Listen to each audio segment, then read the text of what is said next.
Bonjour Alain Juillet. Bonjour. Merci d'avoir accepté l'invitation de la Société d'encouragement pour l'industrie nationale dans le cadre de notre programme Renaissance industrielle.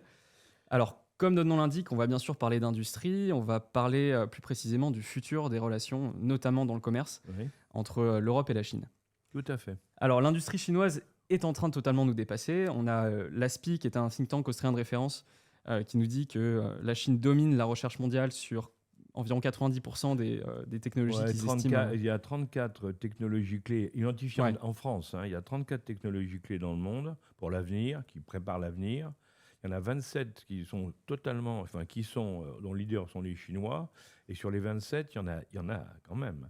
Il y en a 10 qui sont des monopoles chinois. d'accord. Donc, si vous voulez, effectivement, il en reste 7 pour les Occidentaux, 4 pour les Américains et 3 pour les Européens. Ça veut dire qu'on est quand même mal parti. C'est des chiffres très impressionnants, surtout compte tenu de la rapidité avec laquelle la Chine a développé cette Absolument, innovation. absolument. Dans un certain nombre de domaines comme celui des panneaux solaires, celui des batteries, Ouais, les capacités de production chinoises dépassent carrément la demande mondiale. absolument. Et face à cela, les États-Unis ont décidé de fermer en partie leur marché aux produits chinois. Et nous, on se retrouve en Europe, pris dans un étau qui est créé par nos deux premiers partenaires commerciaux, avec le risque de subir de plein fouet les réorientations de Ouais. l'immense surcapacité de production chinoise. Donc, une question assez large pour commencer, Alain Juillet, comment est-ce que vous voyez cette période que l'Europe a à naviguer et comment est-ce qu'on peut faire pour se protéger? Bon, d'abord, je crois qu'il faut bien dire que l'Amérique, en définitive, réagit non pas seulement contre les Chinois, parce qu'il faut, on a toujours tendance en Europe à regarder le combat entre les Chinois et les Américains, ou les Américains et les Chinois. C'est pas ça. Trump, il a une position très claire. Il dit ma balance du commerce extérieur est largement déficitaire parce que les Européens et les Chinois nous vendent plus de produits que nous nous vendons chez eux. Donc on veut rééquilibrer la balance. C'est ça le fond du problème. Alors, avec la Chine, la balance est très déséquilibrée, effectivement, hein. En plus, les Chinois, comme on vient de le dire tout à l'heure, sont en train de prendre des positions de plus en plus fortes dans des domaines de technologie de pointe, hein. Donc évidemment, ça ne plaît pas aux Américains, donc ils veulent les freiner. Alors, dans ce cadre-là, ils disent, ben, on va les taxer, hein. On avait vu, on est monté à 130%, on est redescendu à 30%, mais peu importe, puis à zéro, puis on discute. Bon, en réalité, tout ça, c'est des discussions commerciales, hein. Bon. Mais dans le même temps, les Européens sont exactement dans la même situation. Nous avons une balance du commerce extérieur qui est positive en ce qui concerne les relations entre l'Europe et les États-Unis. Donc les États-Unis nous disent qu'il faut rééquilibrer. Si vous ne voulez pas le faire en achetant plus de produits américains, on va taxer les produits européens. Alors la conséquence, c'est quoi? Ben, sachant que pour les Américains, c'est sûr, il n'y a pas de problème, et ils le font dans le cadre d'un recentrage politique, hein, ils appliquent ce qu'on appelle la doctrine de Monroe, c'est-à-dire on privilégie totalement l'Amérique par rapport au reste, hein. On fait un peu, on s'enferme, on dit voilà, nous on est capable de vivre tout seul, en autarcie, donc tout ce qui vient de l'extérieur, eh ben, on va le taxer pour favoriser en contrepartie l'industrie américaine. Donc du coup, nous, qu'est-ce qu'on peut faire? Ben, on va perdre, de toute manière, on va perdre une partie du volume de nos exportations vers les États-Unis. Alors, il y a deux solutions. Soit on n'est pas capable de compenser, et ça va aggraver la crise économique en Europe, c'est dramatique, hein. Ou alors on est capable de compenser, et comment? En vendant ailleurs. Quel est le marché le plus intéressant au niveau international, à part les États-Unis? C'est la Chine. Donc on n'a pas le choix. La politique, si vous voulez, actuelle des Américains nous pousse à développer des relations avec la Chine. Et j'ajouterais une chose, c'est que je vous disais tout à l'heure, les Américains pratiquent la doctrine de Monroe, c'est-à-dire le recentrage sur les États-Unis, hein, priorité aux États-Unis, priorité aux activités américaines, enfin, tout est centré sur les États-Unis. C'est le pari de Trump en cours actuellement. Alors que les Chinois de Jinping ont rappelé, eux, hein, qu'ils étaient pour la mondialisation, parce ils font partie de ce qu'on appelle les BRICS. Hein, les BRICS, vous savez, c'est les pays émergents, les grands pays émergents. Et les grands pays émergents, eux, ils disent, attention, il n'y a pas un leader dans le monde, on est tous leaders, chacun dans notre zone.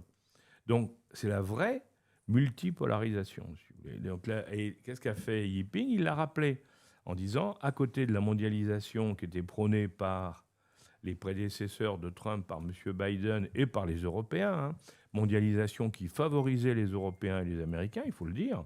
C'était un système qui nous était favorable. On remplace ça par la multipolarisation. Chaque pays, chaque groupe de pays doit avoir sa propre politique dans sa région pour favoriser son économie. Donc nous, il va falloir qu'on s'insère là-dedans. Il va falloir que l'Europe trouve des astuces, non seulement avec la Chine, mais avec tous les pays émergents, les fameux BRICS, si vous voulez. Il va falloir qu'on trouve des relations commerciales. Alors, puisqu'on est en multipolarisation, on sera forcément dans des accords bilatéraux. Il faudra faire un accord avec chacun des pôles, donc avec la Chine, avec le Brésil, l'Inde, l'Indonésie, enfin ainsi de suite, tous les pays des BRICS. Et le pays le plus important étant la Chine, il va falloir qu'on fasse une vraie négociation avec la Chine. Et là, quand on va à ce stade-là, on s'aperçoit que l'Europe, en définitive, en Europe, il y a un pays qui a, depuis presque 20 ans maintenant, a privilégié les relations avec la Chine, c'est l'Allemagne.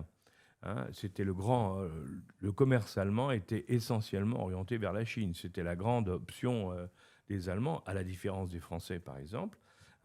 Et les Allemands, dans le basculement de l'Europe vers la Chine, les Allemands, évidemment, vont tout faire pour essayer de récupérer à leur profit ce basculement, pour vendre le maximum de produits allemands. Mais ça veut dire quoi? Ça veut dire qu'au niveau européen, si on va vers un rééquilibrage et qu'on arrivait à compenser les pertes américaines par un progrès, je dirais, au niveau des Chinois, il faut faire très attention parce que ça pourrait se terminer par un progrès énorme pour les Allemands et pour nous, une catastrophe parce qu'on sera encore une perte. Donc, si vous voulez, on est dans une situation à la fois très difficile et très tendue, mais très intéressante. C'est intéressant parce que on voit quand même dans ce que vous nous dites qu'il y a eu un véritable changement, une véritable transformation de notre point de vue par rapport à la Chine. C'est clair, il n'y a pas de doute. 2019, quand von der Leyen... la Chine, oui. Vous savez, le FMI, le Fonds monétaire international, a bien expliqué que en 2049, la Chine serait la première puissance mondiale. Bon, c'est les Américains, le FMI, donc c'est pas suspect, si vous voulez. Et c'est contre ça que Trump est en train de se battre. C'est clair, oui. Il veut pas. Lui, il veut essayer d'empêcher ça ou de freiner ça. Mais les Chinois eux-mêmes, ils vous disent, en 2049, c'est l'anniversaire du 100e anniversaire de la création du Parti communiste chinois, et nous serons la première puissance mondiale. On redeviendra, parce qu'ils l'ont été dans les années 1700, jusqu'en 1780, 1750-1780, ils ont été la première puissance mondiale. Donc ils disent, on va le redevenir. Donc si vous voulez, c'est tout un mouvement considérable, mais un mouvement qui, en définitive, on retrouve dans l'histoire, on l'a déjà eu. C'est intéressant parce qu'il y a quelques années encore, la position européenne, c'était quand même de se méfier de cette position que pouvait avoir la Chine, qui avait tendance à arsenaliser ses avantages commerciaux, les interdépendances qu'on avait. Oui, on pense à la Lituanie, au Japon, l'Australie aussi, qui a subi ces pressions. Mais là, on est dans l'intelligence économique, si vous me permettez, puisque je m'occupe, moi, c'est vraiment mon domaine de passion. On le savait, enfin les gens qui font de l'intelligence économique, c'est-à-dire qui font du renseignement économique au niveau international, qui font des analyses économiques au niveau international, tout le monde savait que ça allait évoluer comme ça. Le drame, c'est qu'on n'a pas voulu le voir, parce que cette rupture que nous sommes en train de vivre, extraordinaire en définitive, après 500 ans de domination occidentale, européenne puis américaine dans le monde, on voit que c'est en train de basculer, le pouvoir a basculé ailleurs. Aujourd'hui, il ne faut quand même pas l'oublier, il n'y a pas que la Chine. 51% du commerce mondial est fait en Asie. Donc les Européens, ils ne sont plus rien, les Américains non plus. Enfin, ils ne sont plus rien. Ils sont importants, mais ils sont moins forts. Si vous voulez, l'Asie est maintenant le pôle économique mondial. Et en Asie, la Chine est le plus gros pays. Bon, donc à partir de là, c'est clair, il faut travailler avec les Chinois, on n'a pas le choix. Ou alors, on va être complètement marginalisé. Donc il faut travailler avec eux, mais pour très bien travailler avec eux, il faut les comprendre. Il ne faut pas croire qu'on peut imposer notre vision européenne qui est complètement dépassée. Quand j'entends les politiques européens aujourd'hui, quand je vois certaines déclarations, je me dis que vraiment on n'a rien compris. Franchement, pourquoi ? Parce qu'on est encore sur un schéma de domination occidentale. Nous sommes les meilleurs, nous sommes les plus intelligents, on est les plus capables, on vous a apporté des valeurs et tout. Non, c'est fini tout ça. Il faut arrêter. Il faut se dire maintenant, on a en face de nous un pays qui est plus gros que nous, qui va plus vite que nous, qui est mieux géré que nous. Alors, comment on peut faire pour s'insérer dans cette machine infernale pour essayer de développer des exportations vers ce pays-là ? Et on ne peut pas le faire sur n'importe quoi. Il y a des domaines, tout à l'heure je vous disais, sur les grandes technologies clés. Dans la plupart d'entre elles, c'est eux qui dominent. Pour arriver à leur vendre quelque chose là-dedans, ça va être difficile. Par contre, il y a des domaines dans lesquels on est bon. Eh ben, travaillons et appuyons-nous sur ce domaine dans lequel on est bon, on est en tête, on fait la course en tête, appuyons-nous là-dessus pour vendre des produits aux Chinois. Regardons, ça c'est l'intelligence économique, si vous voulez, regardons les besoins des Chinois. Or, les Chinois, ils ont des besoins. Là, actuellement, il y a un développement considérable de la Chine, malgré tout. Alors on dit elle est moins bonne. C'est vrai, elle s'est développée pendant 30 ans à 7% par an de moyenne. Maintenant, elle est à 5. Alors on dit c'est pas bon. Quand nous, on est à moins de 1 et puis de manière constante, si on avait 5% de croissance, on serait content. Hein.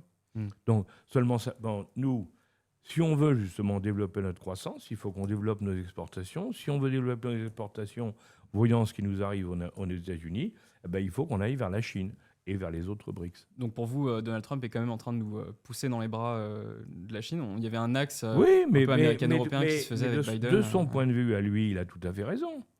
Il a raison, parce que le système actuel était concevable quand ils étaient les leaders absolus, si vous voulez. Quand ils avaient le pouvoir total, ils imposaient leur vision au monde. Alors évidemment, dans ce cadre-là, ils disaient, bon, les Européens, vous êtes... certes, il y a un déséquilibre, mais on le compense autrement parce qu'on est plus puissant, c'est nous qui décidons tout, à l'ONU, à l'OMC, partout, on décide de tout, on fait ce qu'on veut. Bon, très bien. Donc il y avait des compensations. Aujourd'hui, il n'y a plus de compensation parce que ce n'est plus les Américains qui sont à la manœuvre. Donc on comprend très bien que Trump, il dit il faut changer les règles du jeu. Et je vais vous dire, le problème actuel de Trump, et c'est très clair, le mandat, là, son mandat, il ne peut pas, il n'est pas renouvelable. Hein. Bon, son mandat, qu'est-ce qu'il veut faire? On le voit faire plein de choses au niveau mondial, mais en réalité, quel est l'objectif de cette première période, de ces 4 ans qui restent? C'est quoi? Eh bien, c'est de relancer l'économie américaine à l'intérieur des États-Unis, au point de vue industriel, c'est la relance industrielle de l'Amérique en interne, de manière à améliorer le niveau de vie des gens, parce que le seuil de pauvreté en Amérique, il est beaucoup plus haut qu'en France, et qu'en Europe. On est à plus de 19% actuellement de seuil de pauvreté, si mes chiffres sont bons, aux États-Unis. Donc, tous les gens qui sont très pauvres, ils en ont marre, ils ont envie de travailler, ils ont envie d'avoir de l'argent. Ça explique beaucoup de mesures qui sont prises par Trump aujourd'hui.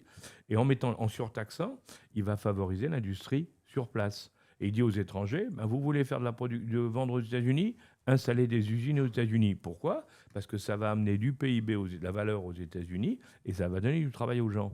C'est ça son projet. S'il réussit son coup, et dans 4 ans, l'Amérique est relancée sur le plan économique, c'est pas évident, parce que c'est lent de faire bouger les entreprises et tout. S'il y arrive, son successeur, ce sera son vice-président, lui qui sera là pour deux mandats. Donc ça veut dire qu'à ce moment-là, l'Amérique aura complètement changé de cap. Mais elle sera dans une politique, comme je vous disais au début, ça qui est très important, elle sera dans une politique dans laquelle on se concentrera sur l'Amérique. Donc on la protégera. Donc notre politique à nous, ça doit être d'en prendre conscience et de se dire on n'a aucune chance de pouvoir continuer dans la durée ce qui se passe aujourd'hui. Donc changeons de cap, il est temps. Et pour changer de cap, renseignons-nous sur les opportunités. Il y a tous les BRICS, tous les pays émergents sont des opportunités, c'est clair, dans le cadre de la multipolarisation. Il y a un pays qui est clé parce que ça devient la plus grande puissance mondiale en 2050 et en 2075, parce que n'oublions pas que, toujours selon le FMI, en 2050, vous avez 1, la Chine, 2, les États-Unis, 3, l'Inde. En 2075, c'est 1, la Chine, 2, l'Inde, 3, les États-Unis et 4, l'Indonésie. Alors, quand vous entendez ça, vous dites, je sais où il faut que j'aille. Il faut que j'aille en Chine, il faut que j'aille en Inde, il faut que j'aille en Indonésie.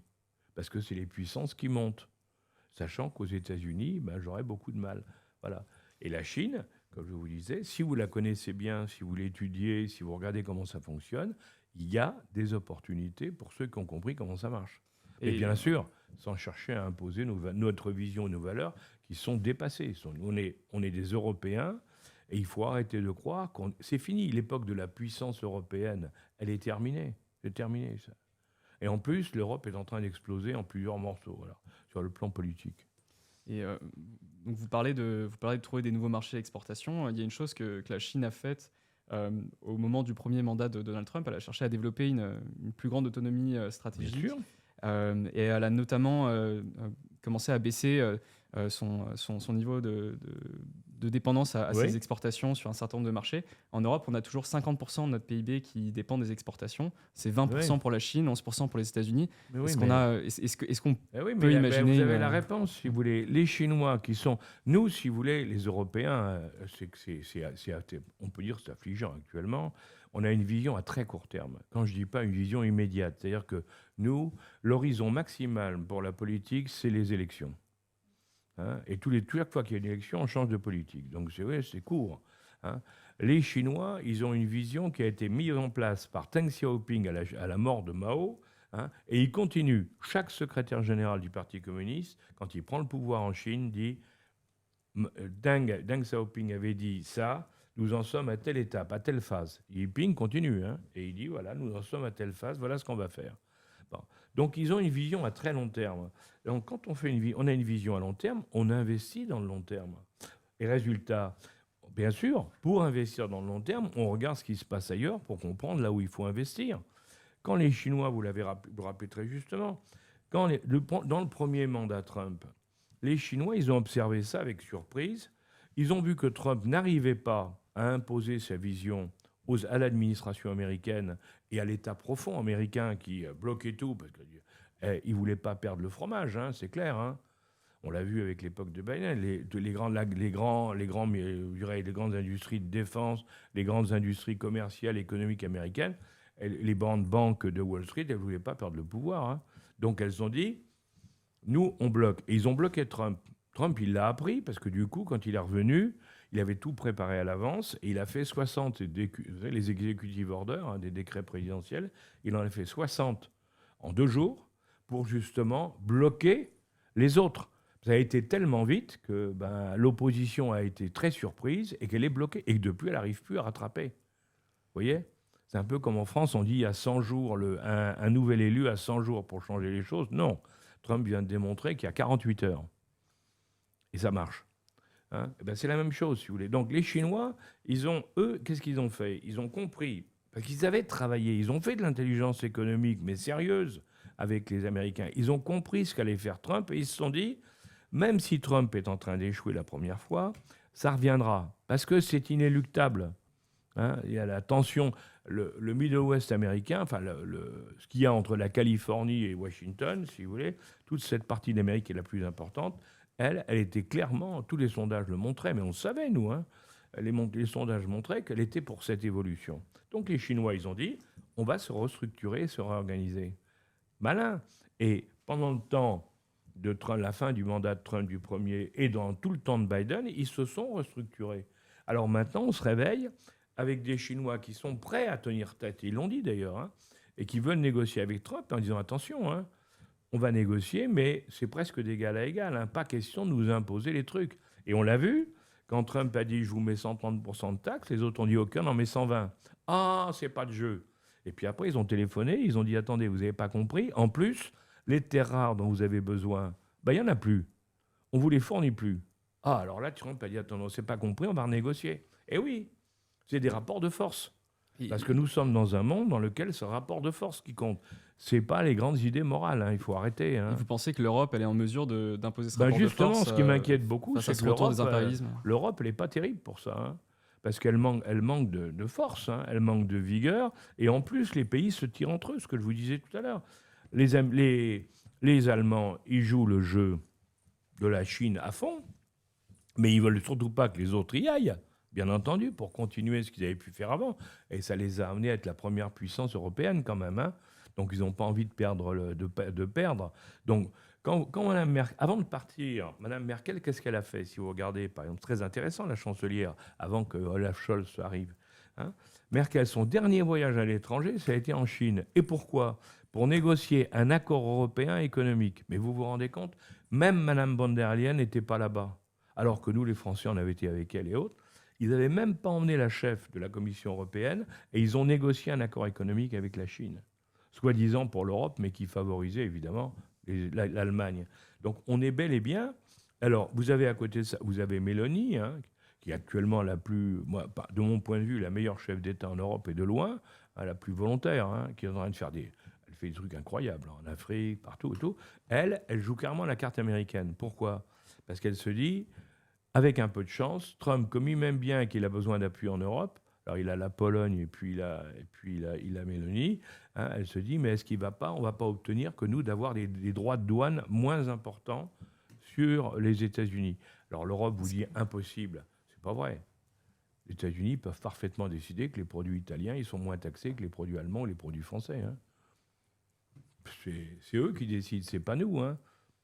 Vous voyez, donc tout ça, alors quand vous commencez à regarder tous ces problèmes-là, vous dites, bon, ben, il faut que l'Europe d'abord essaie de se définir une politique commune. Est-ce qu'on en est capable? Ça, c'est la première question. Hein, et il faut le faire. C'est là-dessus qu'il faut se battre. Il faut se battre, c'est pas sur des grandes DE, il faut se battre sur comment avoir une politique économique commune qui nous permette de nous réorienter sur l'Asie au moment où on a de grosses difficultés sur l'ensemble de l'Europe avec les Américains. Et qu'il ne faut surtout plus compter sur eux.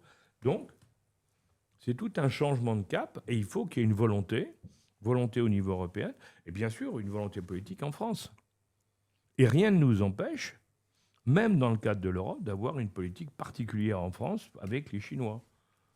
Moi, je pense qu'on a tout intérêt effectivement à aller régulièrement en Chine hein, pour essayer de trouver des solutions pour travailler ensemble. Et bien entendu, les Chinois nous diront, ben vous l'avez rappelé, hein, sur leur politique, les Chinois ils nous diront, bon, moi, on veut bien que vous veniez en Chine, mais il faut aussi que vous acceptiez qu'on vienne en France. Donc il faut peut-être aussi qu'on cherche à voir autrement. Alors ça ne veut pas dire pour autant, qu'il faut être naïf avec les Chinois. Quand les Chinois s'installent chez nous, c'est d'une part pour vendre leurs produits, mais aussi pour nous piquer nos technologies. On le sait, c'est leur méthode. Alors justement, là, vous abordez un sujet dont je voulais discuter avec vous. Ouais. C'est pas tous les jours qu'on reçoit un ex-directeur du renseignement de la DGSE. Donc j'aimerais parler un peu renseignement. Oui. Alors en 2019, la Chambre de commerce européenne en Chine faisait un sondage sur les entreprises européennes. Et celles interrogées, à 20%, ont déclaré, je cite, avoir été contraintes de transférer des technologies comme condition d'accès au marché chinois. Donc ça m'amène deux questions. La première, c'est est-ce que vous pensez que les entreprises françaises, européennes sont suffisamment armées, suffisamment aidées pour faire face à ce type d'espionnage? Et la deuxième question, qui est peut-être même plus importante, plus actuelle, maintenant que les rôles se sont inversés et que c'est la Chine qui domine l'innovation, est-ce que vous pensez qu'on a les armes en Europe pour inverser les rôles aussi de ce point de vue-là, c'est-à-dire récupérer des capacités d'innovation avec des transferts de technologie qu'on imposerait comme condition aux entreprises chinoises qui voudraient accéder à notre marché? Mais oui, bien sûr. C'est des rapports de force, si vous voulez. Si quand moi je veux aller en Chine, on me dit il faut que vous transfériez telle technologie pour que j'accepte que vous alliez en Chine, ben, il faut dire aux Chinois, si vous venez vous installer en France, eh ben, il faudra aussi que vous acceptiez de transférer certaines technologies. Et ça se fera. Parce que les Chinois sont pragmatiques, c'est ça qu'il faut voir. Nous sommes dogmatiques. Hein. On est dogmatiques, on a nos idées, tous nos valeurs, nos machins. Eux, ils sont totalement pragmatiques. Donc, s'ils pensent qu'ils peuvent faire plus d'affaires, quand les investisseurs chinois, les patrons d'entreprises chinois pensent qu'ils peuvent faire plus d'affaires en transférant une technologie extérieure, ils la font. Et pourquoi ils la font? Parce ils développent tellement l'innovation chez eux, la technologie, qu'ils disent de toute manière, la technologie qu'on met à la disposition des Européens, dans 2-3 ans, on en aura une plus performante chez nous. Donc, c'est ça le truc. En réalité, c'est une course, si vous voulez, et dans laquelle... Ce que je vous disais tout à l'heure, c'est de l'intelligence économique, et le renseignement économique fait partie de l'intelligence économique. Hein. Il faut bien comprendre comment est l'autre, et puis il faut savoir aussi, tout se résout. Vous savez, il y a une chose qu'il ne faut jamais oublier que disait Churchill, et avant lui bien d'autres. Hein. On le cite toujours Churchill parce que c'est un des derniers grand personnage à l'avoir dit. Un État, et c'est pareil pour les entreprises, un État n'a pas d'amis. Un État a des ennemis et des partenaires temporaires. Et la messe est dite. Quand vous avez compris ça, vous avez compris 50% du problème de la concurrence. Ne faites jamais confiance aux autres. Pensez que eux, s'ils vous tendent la main, c'est qu'il y a derrière des intentions et qui ne sont pas forcément bonnes. Si vous commencez à comprendre ça, vous avez compris beaucoup de choses. Alors pour répondre justement à votre question, quand on est avec les Chinois, quand je négocie avec les Chinois, je sais comment ils sont. Je sais comment ils vont se comporter. Donc, il faut que je me prépare. Il faut que je les comprenne. Hein. Alors, comment les comprendre? Eh bien, il faut que les deux entreprises, on leur apprenne à travailler avec les Chinois. Il faut qu'il y ait des formations pour travailler avec les Chinois. Il faut leur expliquer comment ça fonctionne. Parce que ce n'est pas du tout la même chose que nous. C'est pas du tout le même fonctionnement que nous. Hein. Par exemple, pour vous donner un exemple tout simple, mais que nos auditeurs peuvent parfaitement comprendre, hein, les Chinois, ils sont collectifs. L'individu ne compte pas. C'est la collectivité qui compte. La collectivité est prioritaire. Bon, en France, c'est l'individu qui compte. Hein. L'individu, c'est sacré et tout. Mais quand vous êtes avec des Chinois et que vous dites l'individu, hein, le type, il regarde, il dit mais ces Européens, ils comprennent rien. On est exactement à l'opposé. Et dans tous les domaines, ou presque, aujourd'hui, hein, c'est ce qui se passe. Alors évidemment, si vous arrivez avec vos idées là-bas, mais vous ne comprenez rien. Si vous voulez, quand vous imaginez, par exemple, que un patron d'entreprise va négocier avec un patron d'entreprise chinois, il fait à l'américaine ou à l'européenne, alors voilà, on se met d'accord et on signe. Mais c'est de la foutaise. Jamais en Chine, c'est comme ça que ça se passe. C'est le collectif qui va décider ce qu'on fait. Donc le collectif va dire au chef d'entreprise avant, voilà ce qu'on pense, et après la discussion, le collectif va se réunir et va dire voilà ce qu'on peut accepter. Vous voyez, ben déjà, donc toutes les négociations à l'européenne, elles sont mal faites. Sauf quand vous avez des gens qui connaissent la mentalité chinoise et qui vont dire attendez, c'est pas comme ça qu'il faut faire. Un autre exemple tout bête, mais pour comprendre la Chine, un Chinois ne vous dira jamais non. Parce que dire non, c'est faire perdre la face à la personne d'en face. Hein, c'est comme vous savez, dans l'idéologie woke, aujourd'hui, chez nous, on vous dit ah non, vous ne pouvez pas me dire ça parce que ça va me faire de la peine. Bon, chez les Chinois, c'est invraisemblable, hein, c'est incompréhensible. Bon, par contre, lui, il ne vous dira jamais non parce qu'en disant non, il vous insulte. Parce qu'il vous met en difficulté. Hein, parce que dans la politesse et la culture chinoise, on ne dit pas non. Donc tout le problème va être pour l'étranger, l'Européen en particulier, de voir comment on va négocier avec les Chinois pour, sachant qu'ils ne vous disent jamais non, si le oui, c'est un oui peut-être, un oui jamais, un oui total, et ainsi de suite. Et il y a des techniques pour le savoir. Par exemple, les interruptions de séance, où on a un gars de son équipe qui va aller voir un gars de l'autre équipe pour dire hey, le oui de tout à l'heure, ça veut dire quoi? Et oui. Il y a un enjeu culturel, oui, beaucoup. Vous voyez, donc tout ça, c'est simple. Une fois qu'on le connaît, ça s'apprend. Donc oui, effectivement, si on veut réussir en Chine, il faut qu'on apprenne à travailler avec les Chinois. Donc il faut une formation, une préparation. On ne travaille pas avec des Asiatiques, et encore plus avec les Chinois, comme on travaille avec des Américains. Donc, pour le Chinois, l'Américain, il est d'une brutalité absolue, il est épouvantable. Bon, pour l'Américain, le Chinois, c'est un sauvage. Bon, alors, ben non. C'est des gens simplement qui ont une culture différente de la nôtre. Et si on veut s'en sortir, eh ben, on n'est pas assez puissant pour pouvoir imposer notre vision des choses et notre culture. C'est fini. On l'a fait, hein, à l'époque des grandes conquêtes, de la colonisation, on l'a fait. Aujourd'hui, c'est fini. Maintenant, ce qu'il faut, c'est le contraire. Maintenant, il faut aller plus loin. Hein, il faut apprendre comment se comporte l'autre et se mettre dans la peau de l'autre. Et là, vous allez voir qu'il y a des horizons extraordinaires au niveau du développement. Alain Juillet, merci. Merci d'avoir pris ce temps pour venir nous parler. On remercie Quaero Capital, notre partenaire, d'avoir rendu cette rencontre possible. Merci. Merci à vous de m'avoir invité.